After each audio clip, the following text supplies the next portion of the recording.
শুভ সন্ধ্যা।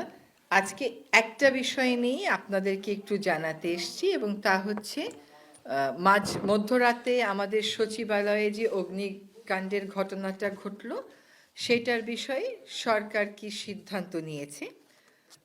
আজকে একটি জরুরি সভা হয়েছে মাননীয় প্রধান উপদেষ্টার সভাপতিত্বে।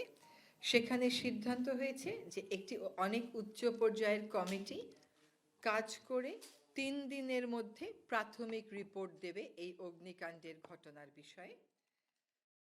এই কমিটির সভাপতির দায়িত্ব পালন করবেন স্বরাষ্ট্র মন্ত্রণালয়ের সিনিয়র সচিব।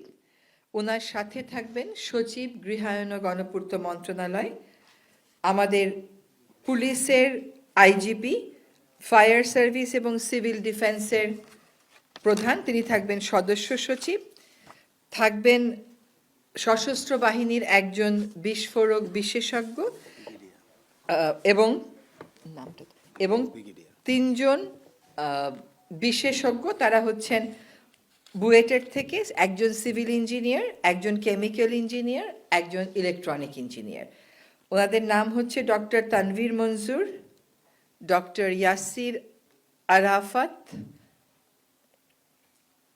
এবং পরের জন্য নামও দেখা যাচ্ছে ইয়াসির আরাফাত। তো এই কয়জনের সমন্বয়ে যে কমিটিটা গঠিত হয়েছে, সেই কমিটিটা এই বিস্ফোরণের কারণ, উৎস এগুলো খুঁজে বের করে আগামী 3 দিনের মধ্যে একটি প্রাথমিক রিপোর্ট আমাদেরকে দেবেন।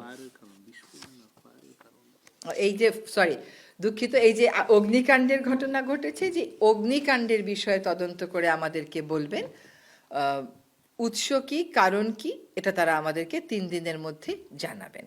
এটা আমরা মনে করেছি যে আপনাদেরকে আমাদের জানিয়ে দেওয়া দরকার, সেজন্যই আজকে আমরা আপনাদের সামনে এসেছি। আপনাদের কোনো প্রশ্ন থাকলে জিজ্ঞেস করবেন। আমার ফায়ার বলা উচিত ছিল, সেখানে হয়তো আমি বিস্ফোরণ শব্দটা বলে ফেলেছি, বাট ফায়ার, জি বলেন।